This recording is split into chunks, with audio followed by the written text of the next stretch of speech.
$10 billion from the recently passed stimulus package will help pay for COVID-19 testing in schools. The Biden administration announced that local health departments will get the funding in early April as part of its effort to open schools around the country safely. So we want to bring in Dr. Leo Nissola. He's a physician and immunotherapy specialist. Dr. Nissola, so in your opinion, just how much screening do schools need to do to keep this virus from spreading? Well, a lot of screening. I think increasing the testing protocols is part of President Biden's effort to help schools reopen safely. They will spend, as you said, billions of dollars to scale up testing in underserved populations and provide some guidance on the asymptomatic screening that needs to occur in schools to protect teachers and school essential workers. I think this is an important issue because the safety of our teachers, the safety of our essential workers will depend on three things: vaccinations, testing protocols, and safety protocols in those schools. So this is exactly what it needs to be done right now.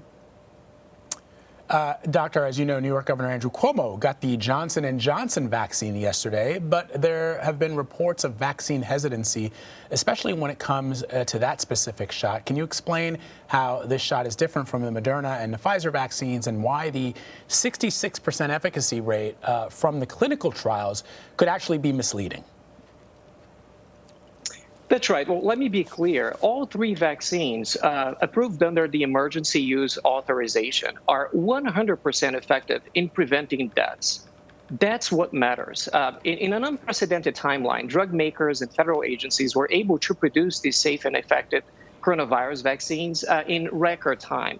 Since the outbreak was first identified, an unprecedented amount of work has happened to get us the vaccines that we have today. And that includes clinical trial volunteers that have tested in the United States these vaccines in order for us to understand if they were safe and effective, and they were.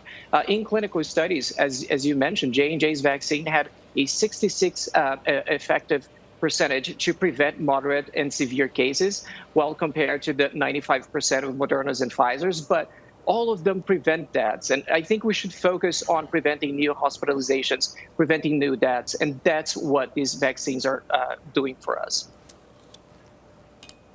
California has recently lifted some of its COVID restrictions.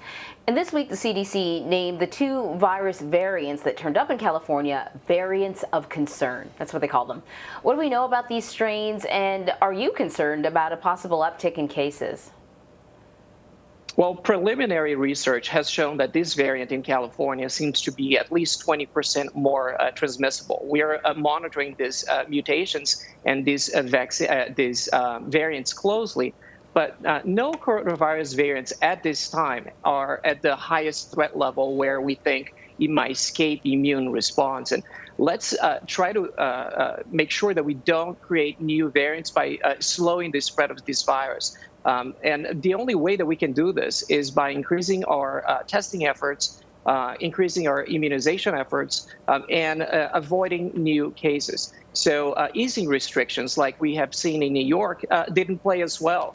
The variants are all over New York, including new mutations. The 1526 variant is one that is concerning to me. It's increasing across the state of New York. About half of the 1526 cases being found there have this 484K mutation, which is a mutation that we are looking closely to understand if the vaccines will actually be covered under this new mutation. So reopening indoors in New York was a mistake.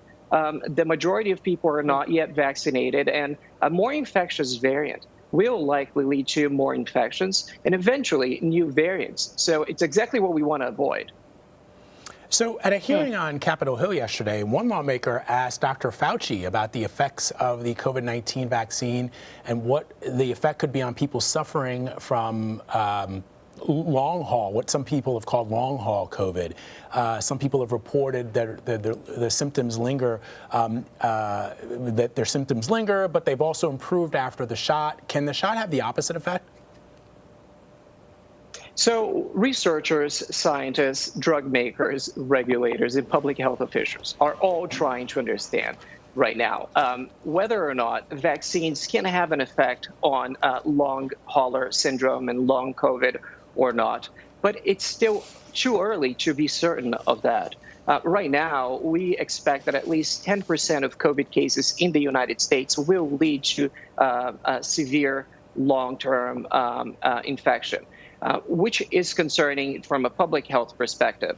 Well, that said, it's important to understand that the current vaccines that we have right now have not tested whether or not the long hauler syndrome will be have any implications there. We are intrigued by folks that are carrying symptoms for a long time, especially those who are struggling with long COVID symptoms like shortness of breath, malaise, and some ended up feeling better after getting the vaccine, but it's not everyone. Now we are investigating the role of autoimmunity in the patient journey with COVID and seeing what happens when the virus triggers immune cells to attack healthy cells. So many viruses already do that, like HIV, but with COVID, it doesn't happen to everyone in the same way. And so it's not a done deal. We are early days into that research. Another interesting clinical feature of long COVID that we are observing more and more is people experiencing the blues.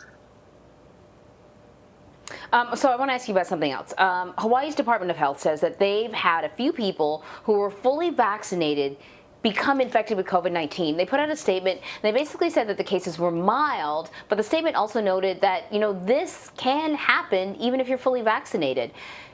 Do we know anything more about, how rare this is, or is it rare, or how something like this could happen? You're supposed to have the vaccine.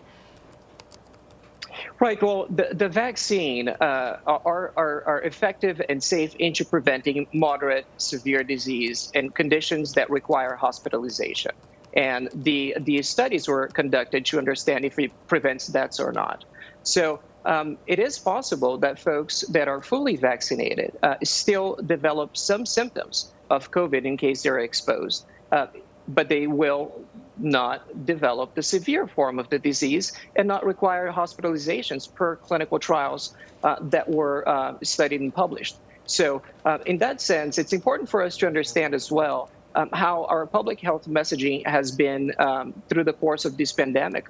One of the things that I find that folks struggle to understand is exactly what kind of benefits the vaccines are giving us. And I think the message is pretty clear. The vaccines will prevent hospitalizations, severe form of the disease in many, many cases, but they will likely not prevent the occurrence of mild symptoms in case you are come across the virus.